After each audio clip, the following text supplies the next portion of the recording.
सोचिए, अगर मैं आपसे कहूँ कि हजारों साल पहले एक ऐसा विमान था जो बिना किसी पायलट के उड़ सकता था, एक ऐसा जहाज जो मन की गति से उड़ता था, जो हवा में रुक सकता था, अदृश्य हो सकता था। रामायण में ऐसे ही एक विमान का जिक्र आता है, पुष्पक विमान। लेकिन सवाल ये है कि क्या ये सिर्फ एक पौराणिक कथा है या फिर इसमें कुछ साइंटिफिक सच्चाई भी छिपी है? क्या नासा और इसरो आज उसी टेक्नोलॉजी पर रिसर्च कर रहे हैं? क्या प्राचीन भारत में सच में ऐसी फ्लाइंग मशीनें थी? इस वीडियो में हम सब कुछ डिटेल में जानेंगे, तो वीडियो को आखिर तक जरूर देखिए। सबसे पहले देखते हैं कि रामायण में पुष्पक विमान के बारे में क्या बताया गया है। पौराणिक कथा के अनुसार यह विमान कुबेर के पास था, लेकिन रावण ने इसे उनसे छीन लिया था। जब भगवान श्री राम ने रावण को हराया तो उन्होंने यही विमान अयोध्या लौटने के लिए इस्तेमाल किया। कहा जाता है कि यह सोने से बना था और इसमें कई लोग एक साथ सफर कर सकते थे।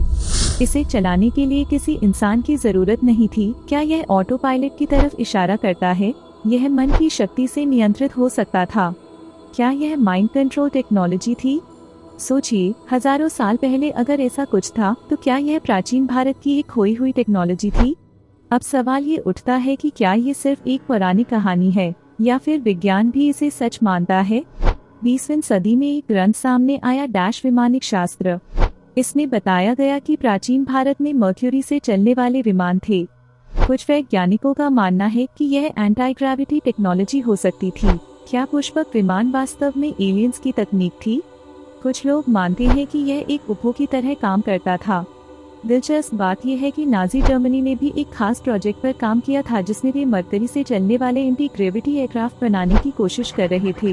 नासा मर्क्यूरी प्लाज्मा प्रोपल्शन पर काम कर रहा है, जिससे स्पेसक्राफ्ट को ज्यादा तेज उड़ाया जा सकता है। इसरो भी एंटी ग्रेविटी ड्राइव की रिसर्च कर रहा है। क्या हो सकता है कि रामायण में वर्णित तकनीकें आज भी साइंटिस्ट को इंस्पायर कर रही हों? क्या यह महज एक संयोग है या फिर प्राचीन ज्ञान और आधुनिक रिसर्च कहीं न कहीं जुड़ी हुई हैं? अब सवाल ये है कि क्या ये सब सच हो सकता है? इस बात का समर्थन करने वाले लोग कहते हैं, प्राचीन ग्रंथों में लिखी बातें आज की आधुनिक टेक्नोलॉजी से मिलती जुलती है। अगर नासा और इसरो मर्क्यूरी प्लाज्मा और एंटी ग्रेविटी पर काम कर रहे हैं तो कहीं न कहीं इस तरह की टेक्नोलॉजी संभव हो सकती है। लेकिन कुछ साइंटिस्ट और इतिहासकार कहते हैं, हमें अब तक कोई पुरातात्विक सबूत नहीं मिले हैं जो साबित कर सके कि पुष्पक विमान सच में था। पुष्पक विमान को कई लोग एक मिथक मानते हैं, लेकिन अगर इसे साइंटिफिक एंगल से देखें तो इसमें कई बातें आधुनिक एरोस्पेस टेक्नोलॉजी से मेल खाती हैं। तो आखिर सच क्या है? क्या पुष्पक विमान वाकई एक प्राचीन उड़ने वाली मशीन थी या फिर ये सिर्फ एक कहानी है? तो दोस्तों, अब बारी आपकी। आपको क्या लगता है, क्या सच में प्राचीन भारत में ऐसी टेक्नोलॉजी थी? क्या पुष्पक विमान सिर्फ एक कहानी है या फिर इसमें छिपा है कोई बड़ा रहस्य? क्या हम एक खोई हुई साइंस को दोबारा खोज रहे हैं? नीचे कमेंट करके जरूर बताएं।